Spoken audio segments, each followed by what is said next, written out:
ঈদের সকাল মানেই শুধু নতুন জামা আর মিষ্টির স্বাদ না, বরং হাজার বছরের ঐতিহ্যগাথা কিছু মুহূর্ত।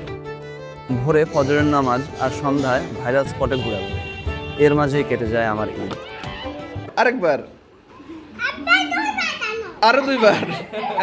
ভোরে ঘুম থেকে উঠেই চলে যাই ফজরের নামাজে।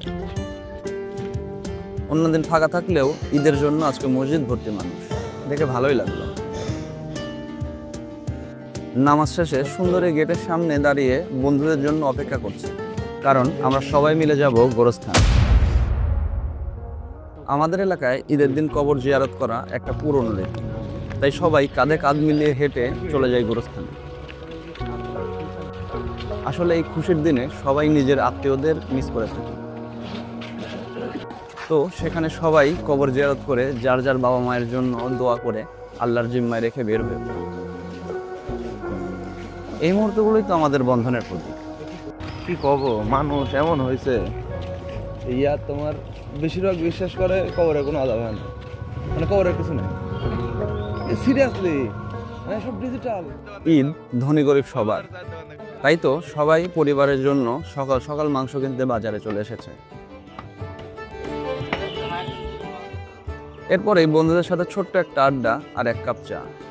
দীর্ঘ 30 দিন রোজা রাখার পরে দিনের বেলায় প্রথম চা, আহ কি যে স্বাদ। আর তারপরেই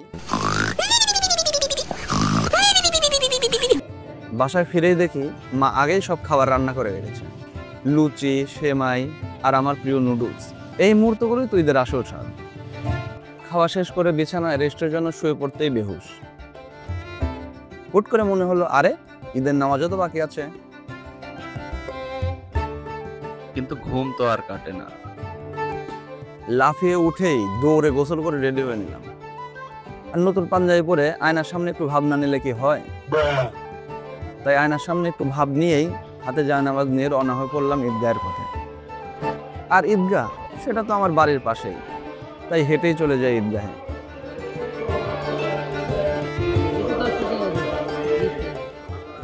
ভেতরে ঢুকেই এত সুন্দর করে সাজানো আর এত মানুষ দেখে আমার মনটাই ভালো হয়ে গেল।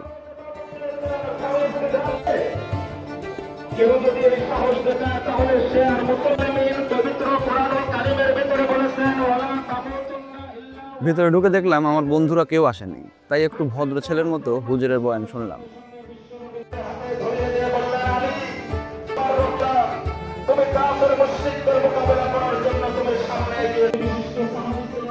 ফ্রেন্ডরা সবাই চলে আসতেই শুরু হয়ে যায় আমাদের আড্ডা আর আনলিমিটেড সেলফি। তারপরে সবাই একসাথে দাঁড়িয়ে ঈদের নামাজ পড়া এবং নামাজ শেষে আবার সবার ফটোগ্রাফি।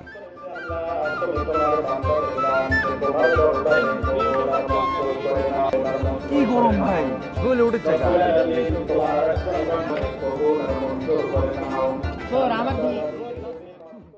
সামিয়ানার নিচে এলাকার ফ্রেন্ড আর সাথে ছোট বড় ভাই ব্রাদার একসাথে নিয়ে অনেক অনেক সেলফি উঠলাম। আসলে এই মুহূর্তগুলোর জন্য তো পুরো 1 মাস অপেক্ষা।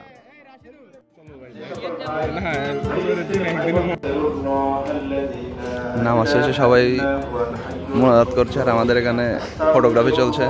সবাই যার যার মতো ফটোগ্রাফি,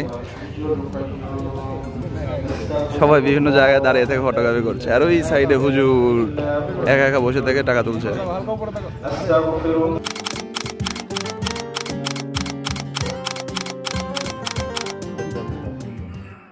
নামাজ শেষে বাড়ির সবচেয়ে ছোট ভাইয়ের সাথে মজা নিতে একটুও মিস করলাম না।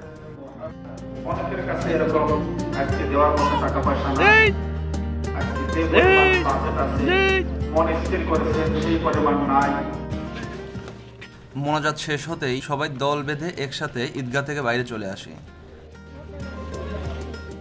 আর রাস্তায় বসেছিল অনেক গরিব দুঃখী মানুষ, যে যার সাধ্যমতো তাদেরকে দান করছিল। এগুলাই তো মুসলমানদের সৌন্দর্য, এগুলাই তো ঈদের আনন্দ।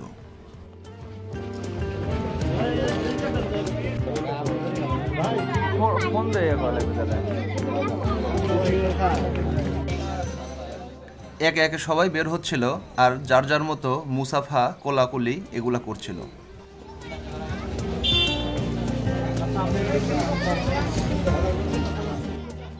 নামাজ শেষ হতেই আমাদের পুরনো আড্ডার স্পট গোডাউন মোড়। সেখানে যেতেই কাকার নতুন আইফোনের সেলফি তুলে টেস্ট করলাম। একটু পরে দেখি ছোট ভাইয়েরা পটকা নিয়ে হাজির, সাথে হাজির করেছে এক নতুন টেকনিক। এই এক বোতলের ভেতরে পটকা দিয়ে আগুন ধরিয়ে দিলেই দেখুন পটকা কত উপরে ওঠে। আমরা তো দেখে অবাক যে পিচ্চিদের মাথায় এত সুন্দর ব্রেন আসলো কিভাবে। এগুলো দেখে আমারও ইচ্ছা হলো একটু পটকা ফুটাই, তাই আমিও ট্রাই করলাম, কিন্তু আমারটা ড্যাম, ফুটলোই না। আরে ভাই, ঈদের দিনও কি ভাগ্য আমার সাথ দেয় না। গোডাউন মোড় থেকে চলে আসি বাড়ির দিকে। রাস্তায় দেখা এক কাকার সাথে, তাই কাকার সাথে একটু মজা নিতে মিস করলাম না। তোমার তো শ্বশুর বাড়ি নাই, তুমি এত কিছু কি করবে? শ্বশুর বাড়ি নাই, বাড়িতে মানুষ নাই। না না না, এই সময় সাইজা গুজা মানুষ শ্বশুর বাড়ি লিয়ে যায়। সেখানে ছোট বড় সবার সাথে একটু মজা করে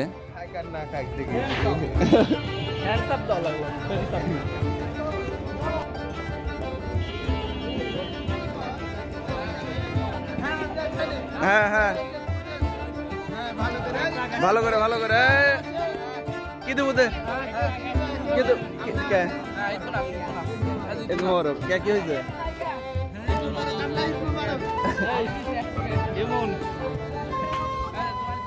ফ্রিতে আইসক্রিম আর ফ্রেশ কলা খেয়ে চলে আসি বাড়ির দিকে। কিন্তু এসেই তো আমি অবাক, সালামি নেওয়ার জন্য বাড়ির বাচ্চারা সবাই রেডি হয়ে আছে। তাই আমিও সবাইকে সালাম করালাম। একে একে একে একে, কেউ তো পারেই না, তাই বাধ্য হয়ে নিজেই ওদেরকে শেখালাম।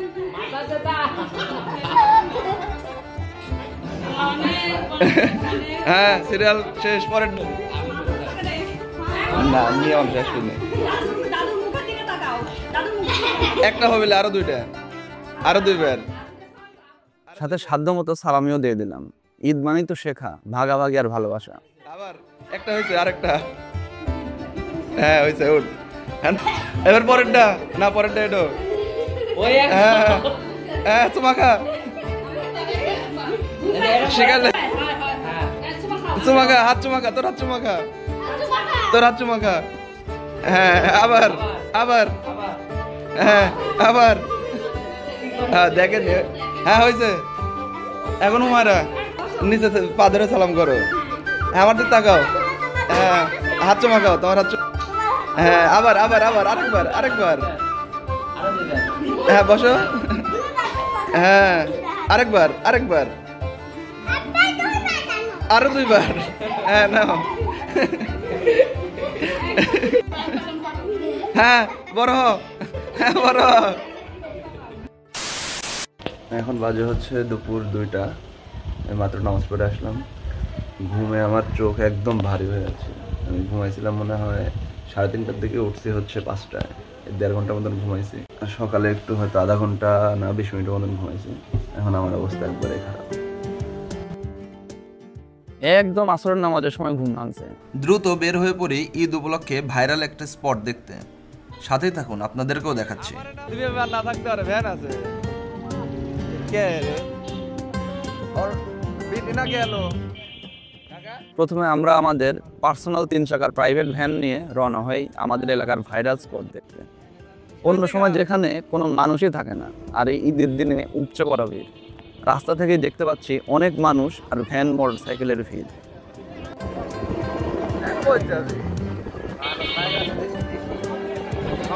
থানস দরকার, বাংলাদেশে থানস দরকার।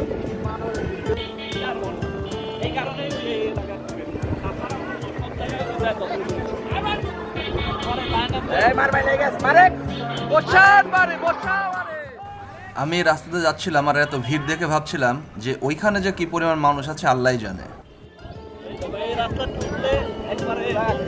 ফুলার বন্যা।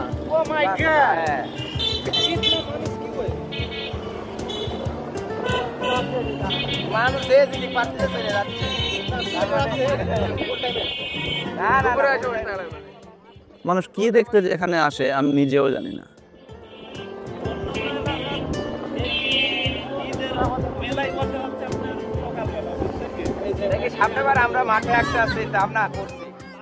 প্রায় চলে এসেছি, আর একটু সামনে গেলেই আমরা আমাদের ডেস্টিনেশনে পৌঁছে যাব। প্ল্যান বলতে কি বিভিন্ন স্টল মল থাকবে, পিঠে মিঠে দিয়ে দিয়ে আপনি ওই পাগলা আমি মাথার কিছু একটা হচ্ছে। হ্যাঁ সে হবে করতে গেছে।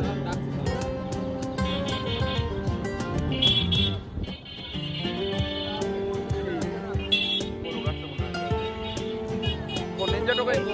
রাজশাহী যাওয়া করতে ভিডিও করতে আরে ফরিদপুরের হাট।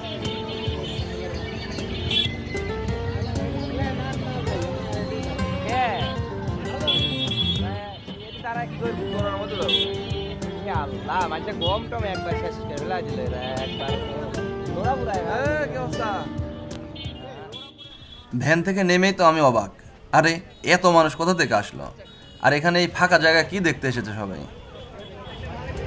ঠিক আছে। এত বড় হেলমেট।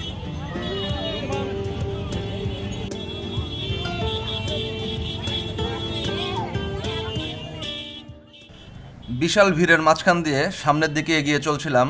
উদ্দেশ্য এখানে থাকা একটা ব্রিজ আর ফাঁকা জমি।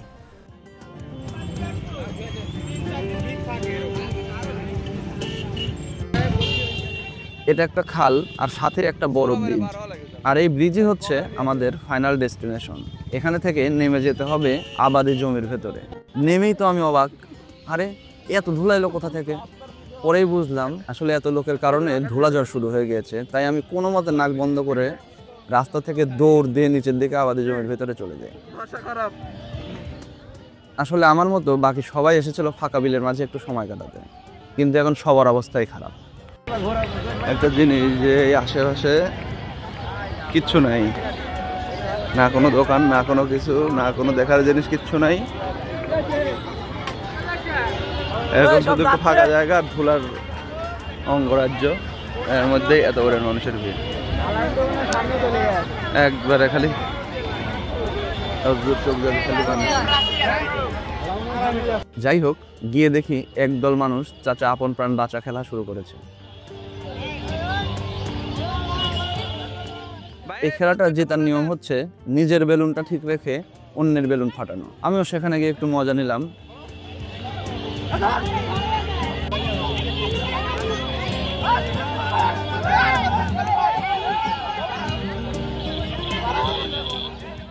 ঈদের শেষ বিকালটা কাটাই অনেক রঙের আনন্দ।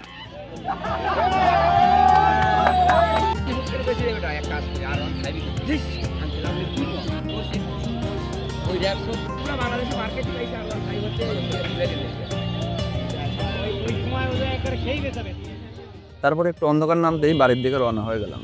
ঈদের দিনটা কখন কিভাবে শেষ হয়ে গেল টেরই পেলাম না। একদিনে এত আনন্দ, এত মুহূর্ত সবটাই স্মৃতির পাতা রেখে দিলাম। এই ছিল আমার ঈদ। তা আপনাদের ঈদ কেমন কাটলো জানাতে ভুলবেন না।